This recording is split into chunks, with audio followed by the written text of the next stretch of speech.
pinakamataas ang tendency na magmintes ay yung post 4 at yung post 5. Roam tsaka mid talaga kasi sila yung pinakamaraming spell shot na i-consider natin kaya sobrang valid kumbaga na okay lang sige. And I think sobrang better if mag-try ka then end up not succeeding than not trying at all. Kasi parang dun mas maa-adjust kung ano yung need mo i-work on moving forward.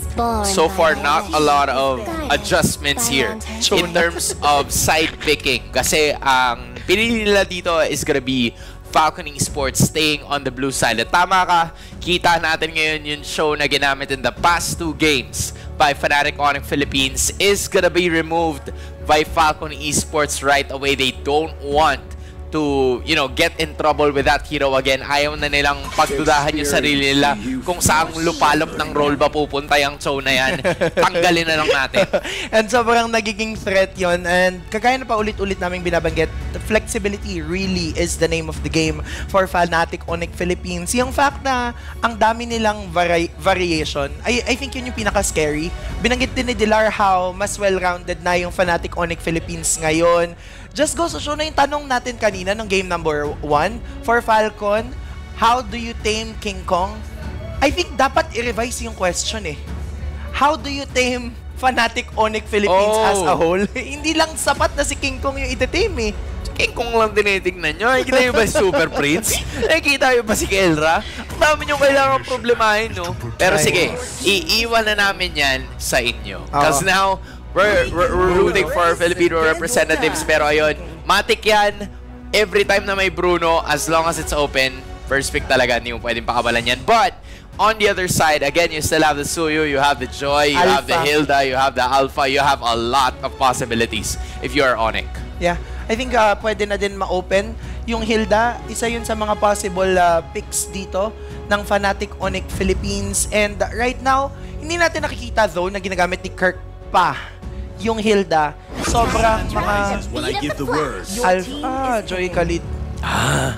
Talagang pinaprioritize nila yung second pick na yan to be an either Cho or Khalid. Basta they want things to be a little bit more confusing para sa kalaban. Because again, the Khalid can go to either Roam or EXP at yan ang sinusubukan na i-build up ni Coach Wynat with this composition na meron sila. Tinanggal nyo man yung show, we still have a flexible option on our end. And Falcon Esports, mabilis ang sagot naman ng Fredrin ang kanilang magiging pick dito for Myanmar. And we are waiting if they're gonna be picking up the Phobius once again, but instead, babaguhin nila, throwing a curveball by locking in the Matilda. Medyo nabigla din ako. I thought parang, ang tawag dito, akala ko Alpha yung nilock in ng Falcon, but then still, kagaya na binanggit natin kanina nung game number 2, no, during the draft, sobrang effective ng isang Fredrin against sa Joy dahil dun sa taunts na meron siya. And if any, in terms of taking objectives, equally same naman yung kayang i-offer ng isang Fredrin. Ang pinaka naging adjustment lang talaga ay yung Lord CJ. So definitely, kailangang irespeto yun ng Fnatic Onyx Philippines. Now, they can pick na at this point in time hero for either Kelra or Super Friends. Ayaw na muna nila na mag-lock in pa ng isang XP. Maganda na nga actually yung even when all is forward. Quick turn. Vexana ang bibiliin dito ng Fnatic Onyx Philippines. Does have, a decent amount of wave clear. Subukan niya na counterin yung initiation na gagawin nito Matilda just by trying to put some skills and spells on it para ma-taunt or ma-terrify or whatsoever. But Fnatic Onyx Philippines, you can expect na meron silang dalawang forms of crowd control here. That's the Raging Sandstorm and the Eternal Guard na posibleng mag-build up pa yan. Depende doon sa magiging Roam or EXP nitong si Kirk and ni Brusco because we are still looking for that one. But the Layla, my goodness. Is this... kanina sabi ko, malayo. Parang long shot pero ngayon parang hindi. Ay, pwede pa din malay nyo, mag-Moskov Clint. Irithel actually, great picks pa. 1-1 ay open pa din for Kelra. Alam mo kung ako nga, parang mas okay sa akin iban yung 1-1 kaysa dun sa Layla. Kaysa sa Layla, no? Ewan ko ba? Pero mag-Moskov sila. So either way, Whether iban or i-pick mo yan, matik naman na may Moskov pa. Yeah. Iniisip ko ngayon if, delikado sila mag-Eve kasi may Joy, Valen, Aurora, Cecilion. Yun na lang yata yung mga natitira pang possible na into the meta picks for Falcons. And then for XP, Edith Arlott, great. Phoebus pa din. Phoebus talaga. Like yung comfort hero ni Royal Milk yung ibibigay nila dyan. But going up against this composition, I feel like napakarami din kasi ng displacement and the blinks are gonna be very important na kailangan maiwasan ni Royal Milk para makapag-execute siya na maayos dito. Yeah. Hindi na din super that much of a threat ngayon ng Phoebus. Farsa ang gagamitin dito ng Falcon. And medyo scary mag-Farsa considering na may Joy nakalaban and Khalid. Moskov pa. May Moskov pa. Sisibat-sibatin yan yung Ibon. Ay, wag niyo pong gagawin yun. Hindi yun maganda. Pero yung Moskov, medyo magiging... We love Mother Nature. We love Mother Nature. Sim. Yung ano kasi, di ba stationary yung Farsa? So, pwede talagang... Ayun, nilabas yung dragon ni Kirk. Nilabas ang dragon. First time! It's been a while. Wala nung nakita natin ang Yuzong na ito, but it's gonna make its debut dito sa M6 World Championship as Fnatic Onyx Philippines is gonna be looking for a sweep, but Falcon Esports looking to extend this series. Casters, pasok. At ayan na nga ang gusto nating makita, mailalabas na nga ba ang walis o ide-delay muna natin ang bahagya. Muli, kami ang inyong caster sa Kapalis Humi, kasama dito si Burrito. Welcome nga pala sa game number 3 of this best of 5 series. Match point na po ang Pilipinas, isa na lang ang kailangan para manalo. Men, ang kaabang-abang dito na ilabas na yung dragon ni Kirk. Oo. Total, magpapasko na rin naman eh. So, ilabas na ang dragon. Ilabas mo na ang dragon. Oh, di ba? Hindi ko alam kung anong kinalaman ng Pasko. Pero, nandito na ang dragon ni Kirk for the first time. In M6 ay may lalabas na ang Yuzong. And once again, this is already match point para sa Fnatic Onyx Philippines. Kapag nanalo pa sila dito, ay wala nang palag ang Falcon Esports. Kailangan na nilang bumaba ng lower bracket. Oo nga pala, pag nanalo ka dito, diretso ka kagad sa upper bracket finals at aabangan mo kung sino yung magwawagi sa Team Liquid ID at sa RRQ Hoshi mamaya kagad after nitong laban na to. Wala nang pahipahinga yan. 5 minutes lang may RRQ versus TLID na agad tayo makita na, by the way, ay rematch ng S14 MPL Indo, no? Pero sa PX7 ay agarang nabigyan. Kung RG yan, naka-flame shot si Super Prince tas namatay na siya. Alam. Yun yung mga meta sa RG, no? Yung mga flame shot. parang may masama kang experience. Meron talaga. Ang sakit kasi. Yun yung isa sa mga nakakainis ng early game. And sa totoo lang, no, kung early game din lang ang usapan, Falcon Esports, very respectable yung early game power spike nila. We're looking at a Farsa and a Bruno. By early to mid game ay kayang-kaya talaga nilang lumaban in a big team fight. And for Fnatic Onyx, ganun din naman. But then again, mas mahaba yung cooldown ng Black Dragon form. Yun yung isa sa mga rason kung bakit hindi natin masyado nakikita si Zhongyu. Oo nga pala, no? Medyo matagal nga pala talaga yung cooldown yan. And well, for me naman, depende yan kung paano mo gagamitin itong Yuzong na to. Ngayon, may na-flicker kagad ay na-burn mula dito kay Super Friends at ang Pagong ay mabubuhay na rin in a few. So, diretso na kagad dito ang magkabilang kupunan. Semi-dehado ata dito ang Fnatic Onyx Philippines. Saktong-sakto na ito yung pinakamalakas na form ng isang Fredrin, yung level 4 na pantay-pantay pa kayo lahat. Kakunti lamang, bilang na bilang, kayang pumalag sa Fredrin kapag ganyang level pa lamang. Pero Fnatic Onyx Philippines, mukhang magpa-purple lang dito si King Kong at i-reset na nila ang turtle agad. Okay, si Brusco ay may ipet. Flicker ay nagamit niya, sabay nag-meditate. Pero dito na yung Dragon at nanakap na nga rin dun si Dax. Sa First Blood ay nakuha na kagad dito. Hindi pa tapos. Fnatic Onyx Philippines at ang gigigil na kagad ang Dragon dito ni Kirk. Ngayon, ilalapag yung Eternal Guard mula kay Super Prince. Isang bigla lang, sila na kagad may hawak ng position dun sa turtle. Ito yung hindi na nakakasanayan ng mga tao. Isang rason din siguro kung bakit lumabas yung Yuzong is they're up against a Fredrin. Tanda natin yung Cha energy na nanggagaling dito sa isang Yuzong ay napaka-happy din po. And habang nangyayari yan ay King Kong nakakuha na naman ng kill. And that's Kid X na ang masama doon ay nag-flicker pa siya. Naku, ang daming na-burn, ang daming nagamit doon. And masasabi ko na malaking kahirapan para sa Falcon Esports yung mga naganap na yon. Pero may pagkakataon naman sila mag-reset total. And dito pa naman, meron pa naman silang pagkakataon. Kagaya niyan, meron silang Farsa dito. At least may pangsabay, may panghuli. Pero tingnan mo na Feathered Earthstrike na dito si PX7. Binitawan niya kanyang mga skills. Pero parang nalugi pa siya against Super sa Pokes. And ang kakaiba dito is Falcon Esports, dapat silang lamang, men. Dapat silang lamang dito pero hindi agad nakapag-rotate yung XP lane nila dahil mas mabilis nakapag-clear ang isang Yuzo against the Phobius. And ito yung isa pang nakakalimutan, bad matchup para sa Phobius yan eh. Oo nga. Pag nag-1v1 tong dalawang to, sure naman na ang makakalamang, naku, bakit ka lumapit, Royal Milk? Wala nang pantakas ata si Royal Milk dito. Makikipagsabay na lang kay Kirk. Pero again, may vengeance naman siya na available. So medyo tiwala din naman siya. Fnatic Onyx PH, lamang na rin ng 1.6k pero andito na yung ultimate mula kay Brusco. Si King Kong ay sumunod na nga rin! Pinunaw na kaganitong ibon na ito!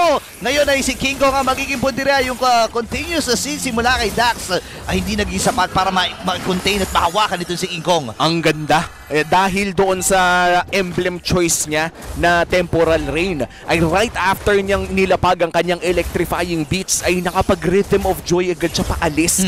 Kaya naman nakatakas siya kahit na stun siya ng bahagya doon ni Dax. And this is just the beauty of meta builds para sa isang Joy. Ang cooldown ng iyong rhythm of joy and usually nasa 2 to 3 seconds yan right after you put down the electrifying beats. But with Temporal Rain na nagre-reduce ng 1.5 seconds ay napakalaking bagay niyan sa mobility ng isang Joy with the full combo na ginagamit niya. Nakaasa rin kasi siya dun sa mga rhythm and napakagandang emblem choice talaga dito. Ngayon, nabitawan din yung Raging Sandstorm habang yung Dragon. Lipad muna dito si Kid X. Habang Feather Check, nabitawan na nga rin dito ng Falcon Esports. Brusco ay tumatakbo pero hindi siya makatakbo sa mga bola dito ni Benny. Ngayon, critical ata si King Kirk at namatay na nga rin doon sa mga nangyari na yon. Pagong ay masisecure ngayon ng Falcon. Respect for Falcon Esports. Yan talaga ang kanilang kalakasan. Pero naging sagot dito ng Fnatic Onyx ay kumuha na lamang tayo ng Torre. Logically speaking, ito talaga ang oras na lamang dapat ang Falcon Esports. But in terms of overall gold, ay lamang pa rin naman ang Fnatic Onyx Philippines. At mukhang macro idadaan ng Fnatic Onyx ang larong ito. At dahil nga nag-retry ang isang Fredrin during that turtle, ay ginamit na ni King Kong kanyang retry para agawin naman ang purple mula sa Falcon. Isang mabilisang responde lang para sa Fnatic Onyx PH. And dito talaga magaling ang Super Family. Kagaya nga ng continuous na damage skills. Nabibitawan dito ng Fnatic Onyx. Federation siya from PX7. Namatay na din si Brusco pero andito si King Kong. Sinalubong na rin dito ni Royal Milk. Nagamit na kagad yung electrifying bits. And this time ay lalayo na nga rin at pinagsasalu-saluhan nila yung Worldy mula dito kay Benny. Ramdam na rin yung damage, ha? Ang haba ng Worldy na yun, ang galing pa yun sa River. Pero mukhang nandito naman si Kirk. Hindi pa available ang kanyang Petrify combo at gana na nga niya, parang ganun lang. Ang Vengeance ay napap na rin at hindi na niya itutuloy ang laban na yon. Iba talaga ang i-explain, no? Hindi kinakabahan kahit 100 HP na lang ang natitira. Napakakukunat at saka napakabibilis papuno ng mga buhay na yan, eh. Pero habang pinag-uusapan natin yun, si Kelra ay nakakadalawa na. Ito na yung Torre counter natin. Nakadalawa na kagad si Kelra, isa sa taas, isa sa baba. So maaari maghanap pa siya dito ng isa. Pero sabi ni King, nakahanap na ako ng magiging target at magiging kill. Dax dito ay iwas! Pero nandoon yung gold standard! Nakapatay na rin ng isa dito itong si Kelra. Ngayon naman si PX7 ay naantay din na mahabol dito ng Fnatic Onyx PH. Si King Kong ay nakasilip din. Si Kelra buhay pa! Buhay pa rin dito si Kelra. At lalayo na muna ang Fnatic. Kamuntikan pa. At buti hindi nadaplisan ng Worldy doon si Kelra. Sa tingin ko sapat yung damage ng Worldy na mas lalo na kung mag-bounce. Again, that is just around 100 HP. Tandaan natin yung mga marksman pag ganyan, one hit na lang talaga. Hindi katulad yung kay Brusco tsaka kay Kirk siguro. Yung mga isang bar niyan medyo matagal pa. Pwede pa bumerti-vertical. Pwede pa bumertical. At 7 minutes in, this is the last turtle. At mukhang makukuha ito ng libre ng Falcon Esports maliban na lang pag lumabas na ang Dragon ni Kirk. Ayan na nga, nailabas na nga at naisilip na rin yung Dragon. Yung si Bat ay hindi tumama. Pero si Benny nakuha na kagad dito kapag na Fnatic Onyx PH. Ngayon si Dax makakakuha nung pagong at taras muna magiging call dito ng Fnatic Onyx Philippines. Mahabol pa rin si Super Friends at ang Super Family ay medyo nabiyak ng konti. Dalawang namatay para sa kanila at isa naman para sa Falcon. Oo, parang ang nangyayari dito ay nagagamit talaga ng Falcon Esports ang kanilang power spike. Normal lang na nakakapalag sila ngayon and for Fnatic Onyx, trabaho lang eh. Kumbaga parang as long as hindi lumalamang ng sobrang laki, 2v1 here, Kelra. Makaka-dash out naman at mana-knock up dito at agarang babagsak with a feathered airstrike. Falcon Esports, they take down Kelra. And correct me if I'm wrong, Burrito, that will be the first death of Kelra for a while. Ang tagal hindi namatay ni Kelra sa buong torneyong ito. Oo nga eh. Actually, kung ngayon nga lang pag-uusapan natin ng Games 1 and 2, hindi rin siya namatay eh. Diba? At ito ang pagkakataon ng Falcon Esports. Nakakita sila ng liwanag, nakakita sila dito ng pag-asa. And ang Fnatic Onyx PAs, yung malaking kalamangan nila kanina ay napababa na into 600. Ngayon, ang choice ng Falcon Esports, ano ba? Pupunta sa baba, hanapin kung nasa nagtatago si Kingo kasi kanina nag-clear to. Pero ang sakit! Ang sakit. Ang sakit ng mga redeem, men. Oo, at yun na nga, Petrify combo, hindi gagamitin. Raging Sandstorm forces out the vengeance at grabe yung healing ni Royal Milk dito. Pero hindi yun magiging sapat para mabuhay pa. It will be a 1 for none. Nakalabang ang Fnatic Onyx sa trade na yun. Okay, nakasilip na nga rin dito si Dax. Ngayon, 40 seconds para sa unang Lord ng laban. And kailangan nilang hanapin dito eh. Ano ba ang magiging option dito ng Fnatic Onyx? Ibibigay ba nila kay Kelra yung taas na yun na nga ang kanilang ginagawa? So kailangan may mag-react. Ngayon yung reaksyon mula sa Falcon Esports na napagamit na rin kagad ng electrifying beats itong si King Kong, humanap na mga farm muna na makukuha dahil mahaba-haba pang oras para dun sa unang Lord ng laban. At para naman kay Kelra, no, sakto, ito na yung oras kung saan pwede na talagang karnihin yung mga tore. Ito yung pwede kang makakita ng Kelra sa harap, Kelra sa likod. Parang t-shirt lang niya dati. Makikita mo yan. Ano yung tipong pwede siyang maka-push dyan sa top lane, tapos biglang nando na pala siya sa Lord area. And that is just the advantage na meron ka kapag may gumagamit ka ng Moscow. But Super Friends, mukhang isang lapag na lang pero makaka-flicker pa siya palayo. Crucial flicker burn here. Galing kay Super Friends. Oo, no. Ngayon, kailangan niyong umatras. Alam dito ng Falcon Esports na magre-recall itong si Super Friends. Pero doon sa may bandang itaas, may cut na ginawa itong si Kelra. So, ngayon, nakikita na rin naman ni Kirk kung gaano kalaki yung buhay dito ng Lord. Si King Kong umaamba na dyan. Electrifying beats. Sino makakuha ng Lord? Okay, nakanakap na nga dito. Tumama rin yung si Bat. Habang si Dax ay nakuha na yung unang Lord ng laban na ito. Pero ang naging call na Falcon Esports, isa-isahin na natin ang Super Family. Napapagsak na agad dito si Brusco at si Super Friends. Ngayon naman yung napatumba na rin itong si Kirk, si King Kong na lang ang natitirang mag-isa. At dire-diretso ang Falcon Esports. Endable ata ito para sa para sa Falcon Esports. Pwede nilang ituloy pero 8 seconds para kay Brusco. Kailangan lamang maklear ng Joy. Meron pa naman blessing, puputok pa naman. Pero hindi yun sapat. Endable na nga ata isang segundo. Ay! Okay. Natakot! Alam nila ang baba ng death timer dito ng Fnatic Onyx PH. Pero magandang simula para sa Falcon. Nakuha nila yung torre dito sa may bandang gitna. At ito yung kagandahan ng lineup nila. Ang dami rin kasi nilang control eh. Isipin mo si Dax pa lang tuloy-tuloy to eh. Tsaka ito yung talagang nagagamit nila yung Bruno. Naaalagaan nila, nakakabanat. And for Fnatic Onyx Philippines, depensa muna. Ito ang pinakaunang kalamangan na nakuha ng Falcon Esports. Ang tanong ay matatapos nga ba nila ito ng maaga? Look at the damage na gagaling kay Benny. At pangalawang inhibitor turret na nga ang mawawala. Falcon Esports tuloy lang ang pagpupush. Mid lane naman ata ang punteriya. Feathered airstrike na gamit na. At si King Kong ata ang una! Ay, nakuha na kagad. Meron pa silang Lord dito ngayon. Humahampas na dun sa base. Humahampas na dun sa crystal itong si Benny. Ramdam na ramdam. Look at that! 1.2k yung mga criticals. Royal Milk ay pumasok din. Meron sila mga minions dito. Si Quick ginagamit ng kanilang kagadamang unit turtle guard as well. Mula dito kay Super Prince, vengeance from Royal Milk. At tapos ata ang laban ng Falcon Esports. Mai-extend pa ang serye na ito. At mukhang hindi natin makukuha ang walis. Mapatingting man yan o yung merong buhok. Yung tambo. Yung tambo ay hindi pa may lalabas sa ngayon. Falcon Esports securing that win. Ibig sabihin nito ay insured pa naman ang game number 4. And big respect dito para sa Falcon Esports. Hindi sila basta-basta magpapatinag. Oo, naramdaman din ang hagupit ni Benny. Remember, wala pang M6. Matagal na panahon na ginagamit na ni Benny yan eh. Yung mga Bruno niya. At ngayon na nauso na yung Malefic Gun, talagang ganang-gana. Oo, first pick nila to at sigurado magkakaroon na naman ng side selection for game number 4. Kaya panigurado ay makikita natin yan mamaya. Sa ngayon ay hihimayin muna natin kung ano nga ba ang nangyari sa game 3 kasama ang ating panelist na si Hans at Antti. Okay lang. Pinapaganda lang ang docu, di ba? Yes. Pag minsan kasi may nagsabi sa akin na pag yung puro na lang daw magaganda yung nangyayari sa buhay mo, tapos walang pangit na nangyayari, di ba parang ang boring nun? Yes. So parang kailangan, ano lang, dagdagan mo lang ng konting... Saglit ha. Bakit nag-close yung camera sa akin dun sa sinasabing pangit? Direk ko.